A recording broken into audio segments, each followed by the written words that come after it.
Então, eu sou Graça, como a Miriam já me apresentou, mas é Graça Cruz, sou enfermeira, né, e sou coordenadora do Centro de Referência no Distrito Federal, e represento o Centro-Oeste, apesar de que hoje nós já fomos muito bem representados pelo Mato Grosso, né, então a gente vai falar um pouquinho mais dos outros estados do Centro-Oeste. Então, o Centro-Oeste é composto pelo Mato Grosso do Sul, Goiás e Distrito Federal. Pode passar. Ah, sou eu, né, gente? Virou. Então, qual é o papel do Banco de Leite Humano? É garantir esse sorriso, né, gente? Ofertando para esse bebê, dando a oportunidade que ele tenha um futuro sustentável e saudável.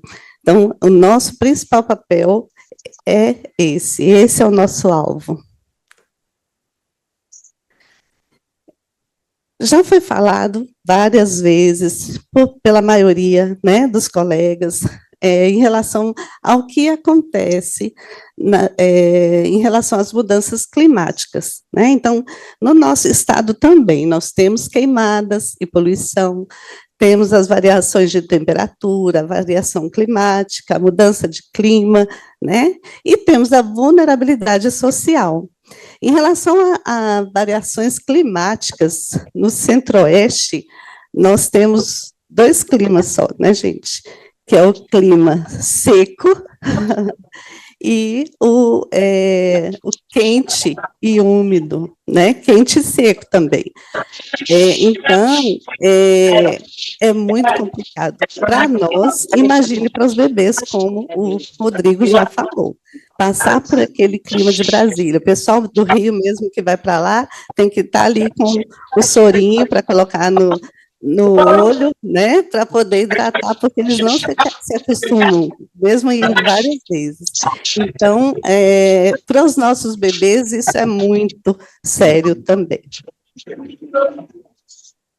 E quais são os desafios diante dessa... deixa eu voltar aqui. Preciso voltar para falar da vulnerabilidade social.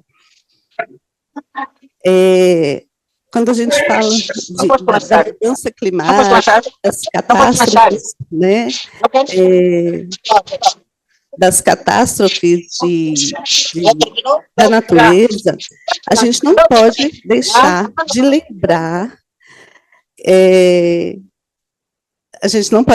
lembrar das questões também familiares, das questões pessoais, da saúde mental, que foi bem colocada em uma das falas das meninas. Nós vivemos um tempo agora, depois do pós-Covid, né? Pós a pandemia de Covid, onde as pessoas estão muito mais vulneráveis mentalmente. Nós estamos vulneráveis mentalmente. Quem aí não disse, já esqueceu de alguma coisa, o nome de alguém, ou esqueceu o que ia fazer, e fala, eu tive 2 Covids, eu tive 4 Covids, né? Então, depois disso, nós temos também essas questões.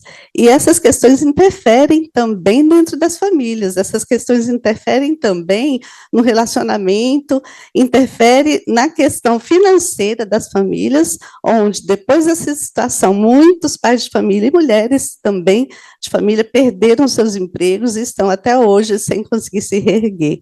Então, a vulnerabilidade social também, eu acredito que a gente pode dizer que ela está lado a lado diante dessas questões climáticas. Os desafios regionais são também, a maioria, igual a de todas as outras regiões, né? Então, a gente tem transporte e armazenamento nas áreas remotas, não é o caso do Distrito Federal, mas é o caso do Mato Grosso do Sul, e às vezes até do Goiás também, né? Então, a gente precisa... tem esse desafio de conseguir melhorar esse transporte nessas regiões. Nós temos também o desafio de acolher as pessoas Grosso do Sul, que têm etnias diferentes, que têm idiomas diferentes, né? Então, a gente precisa ter nos hospitais, nesses hospitais que acolhem essas pessoas, legendas dentro dos hospitais, nas enfermarias, nas salas, né, de atendimento. Além dessa infraestrutura física, a gente precisa também de capacitação para os nossos profissionais para encarar essas mudanças climáticas né, e essas crises, e temos que ter também articulações nas diversas instâncias, que foi o que todo mundo já falou, né? Todo mundo já colocou aí a necessidade de que estejamos juntos com todas as instâncias. Começando pelo Distrito Federal, uma das coisas que a gente pode falar aqui é em relação ao Sol Nascente, que é um bairro que é super novo para Brasília, tá? É um bairro que é considerado hoje a maior favela da América Latina. E é a maior região a maior região, que é na Ceilândia, a cidade da Ceilândia, né? Área administrativa da Ceilândia. E essas pessoas, elas vivem em estado de vulnerabilidade, são pessoas carentes, né? Vivem numa favela. Então, nós temos ali naquele lugar a necessidade de orientação, de apoio, de cuidado. E por que tanto isso? Por que a gente precisa levar orientação, levar conhecimento, levar o entendimento daquelas pessoas de que a amamentação, de que o aleitamento materno é o melhor alimento para o filho dela? Porque elas têm que buscar seus direitos, e muitas vezes esse direito é tirado dela, por exemplo, a falta de creche, espaço adequado para amamentar, quando ela tem um emprego, né? E aí acontece que elas têm que trabalhar, e têm que trabalhar muito cedo, a maioria das mulheres, né, mulheres solo, que precisam voltar ao trabalho, e se elas voltam ao trabalho, elas não têm aquele lugar que ela pode tirar o leite, ela não tem uma creche, né, não tem direito à creche onde ela possa deixar o seu bebê, quando tem creche, não tem para todas as crianças. Então, esse lugar é um lugar de vulnerabilidade, e que a Secretaria de Saúde e as entidades precisam agir para que essas situações sejam amenizadas para essas mulheres. Mais desafios da região, né? A capacitação, porque todos os nossos servidores precisam estar preparados, e a gente coloca aqui as articulações nas instâncias. Nosso Estado precisa, mas que a gente precisa seguir o exemplo de onde já tem, né? Quando a gente coloca vivências e olhares locais, a gente se volta para a nossa equipe. Então, a primeira pessoa, o primeiro olhar, o primeiro pensamento, quando eu quero mudar alguma coisa, eu tenho que olhar para a minha equipe, eu tenho que começar da minha equipe, né? Então, nós temos as nossas equipes representadas, porque nós precisamos sensibilizar as nossas equipes de que elas precisam se capacitar para essas situações de crises e também estar sensível à vulnerabilidade que a maioria dos nossos pacientes vivem. Então, a gente precisa atuar dessa forma. Por quê? Porque muitas dessas pessoas vêm ser atendidas, né, no nosso país, nos nossos estados. Então, a gente precisa ter parcerias para que essa cooperação ajude na situação de calamidade. E um dos desafios para o Mato Grosso do Sul é melhorar a comunicação com os imigrantes oriundos da Venezuela e Haiti. Então, esse é um desafio deles, e que eles entendem que tem uma necessidade de melhoria. E já tomando uma atitude, né? Falei das legendas para vocês lá na frente, tem uma população indígena, uma grande incidência de atendimento de população indígena, né? A maior aldeia fica em Dourados, E o hospital do FGD tem placas na língua indígena, atualmente, com 2 tradutores nessa língua, Guarani, para os indígenas que são atendidos lá.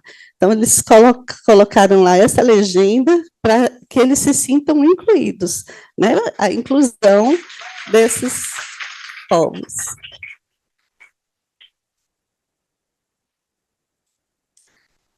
Agora, vou falar rapidinho sobre o Distrito Federal e o Goiás, que é o quadradinho dentro do Goiás, né? Então, a gente tem no Goiás 2 bancos de leite, e esses bancos de leite ficam bem próximos.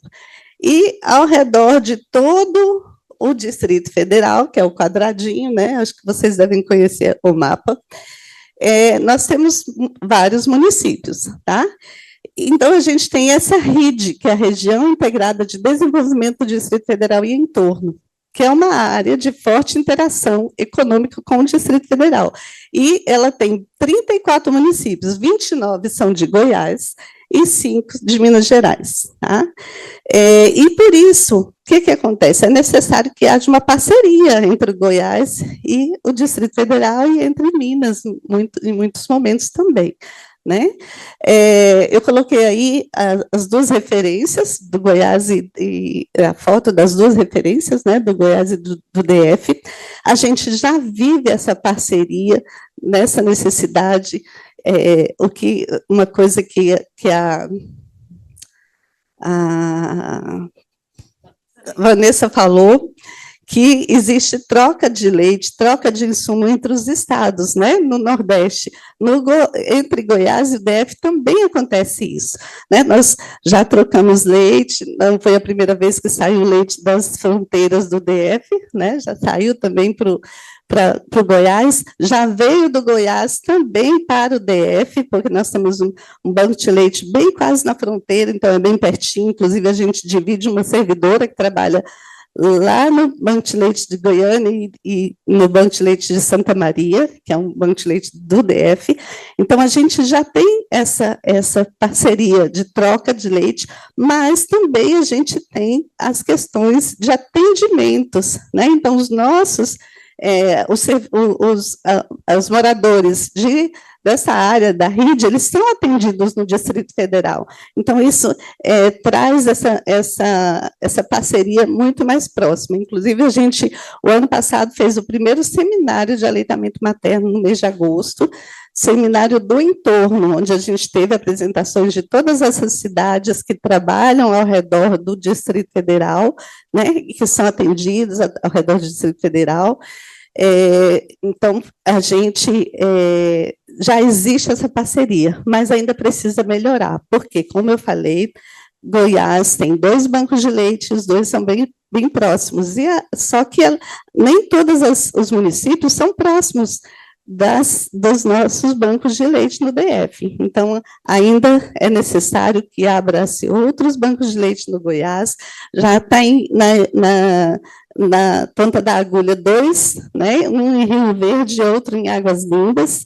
Águas Lindas também é quase DF, mas é necessário ainda que aumente isso, tá bom? Aumente a quantidade de banco de leite.